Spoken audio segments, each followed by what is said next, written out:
This is a video presentation entitled Bitcoin is for the living. Living men and women require a medium of exchange that represents the good or service being exchanged, because living men and women, being alive, require true value. Corporations do not require value to be exchanged between them because they are dead entities and can therefore operate with fiat currency because they do not require true value. Fiat currency is securities fraud, as defined in case law by the US Supreme Court in SEC versus W.J. Howie Co.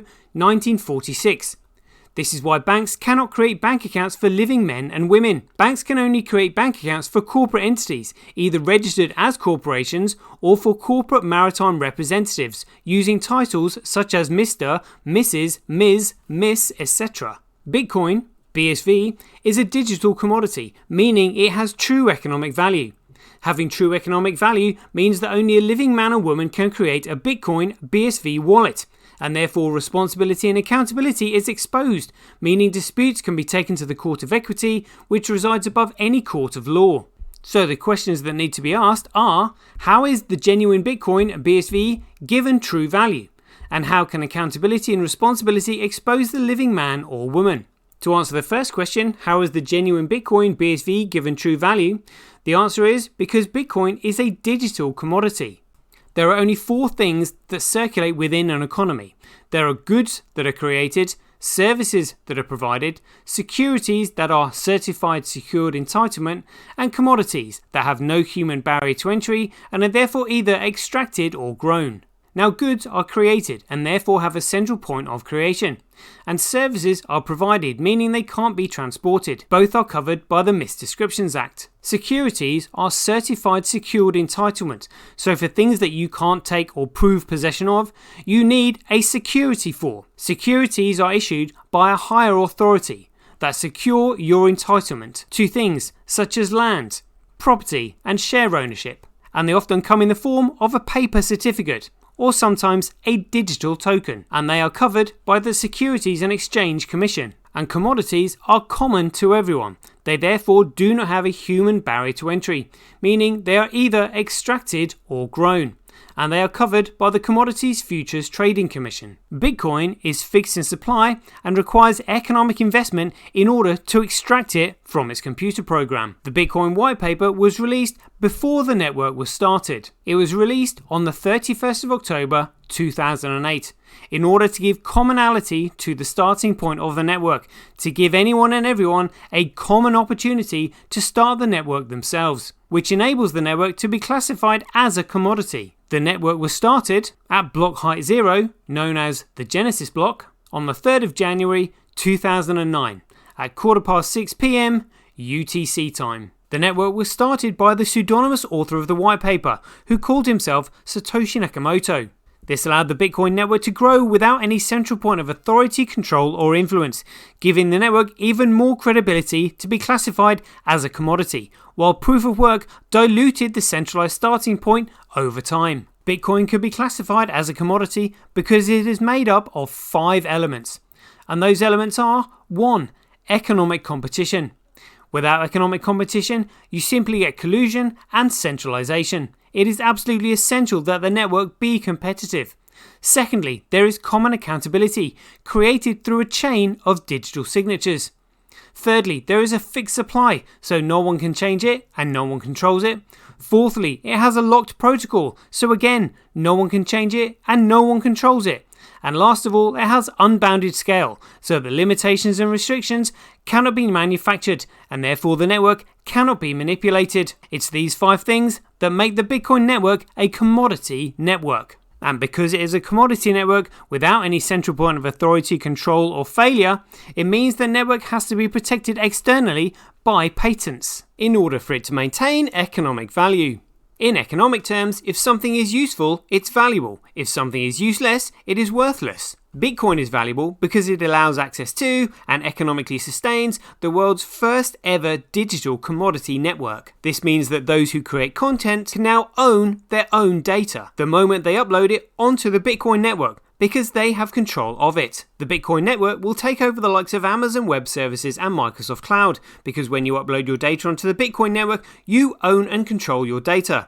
Not only that, it is more cost efficient and more secure because it uses blockchain technology and doesn't have any central point of authority, control or failure, meaning it is not susceptible to either virus software or cybersecurity hacks. Which leads us on to the next question. How can accountability and responsibility expose the living man or woman?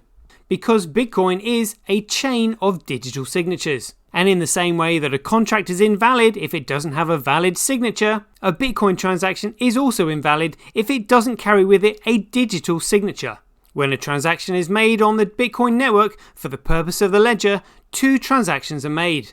A transaction is sent and another one received, both containing two signatures, identifying the trading parties. This ensures that legal recourse is available should a dispute arise between the trading parties that they can't resolve themselves. This ultimately means that transactions on the network are private, but can be traceable through the chain of digital signatures. It's this chain of signatures that makes all users of the network commonly and equally accountable, meaning the network has common accountability and therefore doesn't have any central point of authority or control, as no one could do anything on the network that nobody else would know about. It's this chain of signatures that will eventually expose the living men and women behind any veil of a corporation. It's this chain of signatures that nefarious entities fear the most, because it will eventually expose who they are. Which is why, on the 24th of August 2017, a group of developers got together and implemented SegWit, which segregated the digital signatures from the transaction data, turning BTC from a commodity into an economically worthless security offering. And coincidentally, in the same year, the SPARS pandemic was published, which saw the start of the introduction of a totalitarian one world government, which if they had their way, could potentially simply ban the use of Bitcoin. So Bitcoin started out with the Genesis block being created on the 3rd of January 2009, and it had the ticker symbol BTC. However, the chain was split on the 1st of August 2017, with a group of developers intending on implementing SegWit on the 24th of August 2017, which changed BTC from a commodity into a security and took away all of its economic fundamental value. The chain of signatures then had to carry on with a new name and new ticker symbol. It was called Bitcoin Cash and had the ticker symbol BCH. However, another group of developers then proposed attacking the signatures and removing all economic fundamental value from the network. And so the chain was split again. Bitcoin then got a new name and ticker symbol for a third time.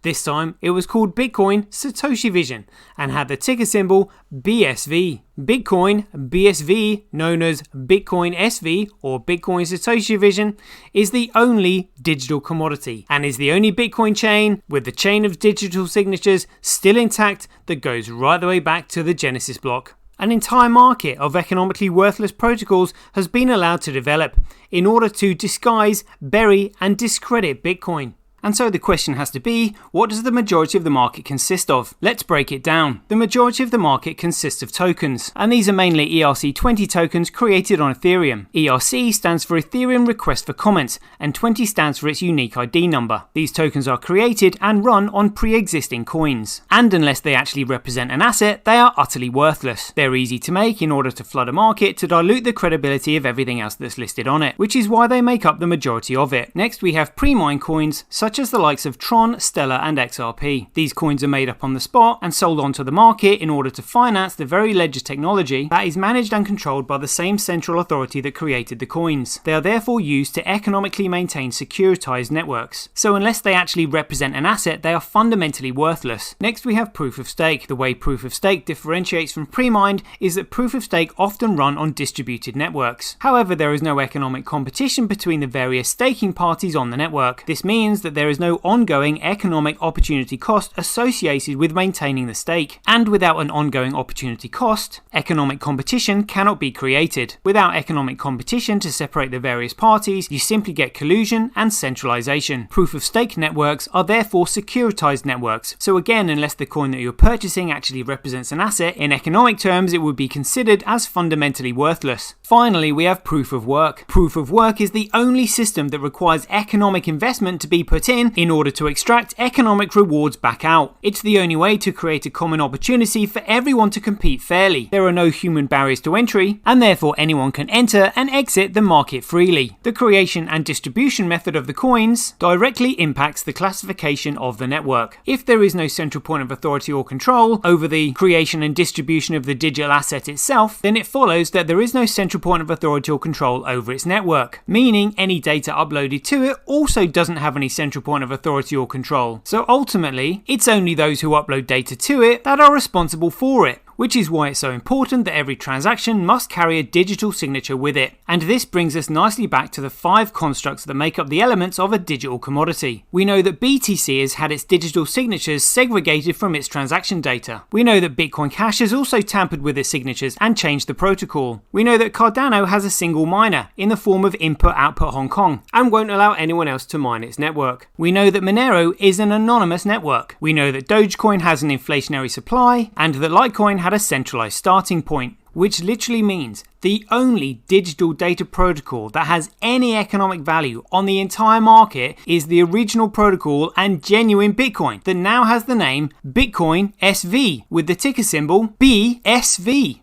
To improve your knowledge and get started in Bitcoin, there are videos linked in the description. There is a brief history of Bitcoin, the rise and rise of Craig Wright, shining a light on sovereign electronic cash, farmers, food supply and money, getting started in Bitcoin, what happened to Bitcoin, how can Bitcoin defeat the Cabal, and Silverfish. I wish you love and light and all the best in everything.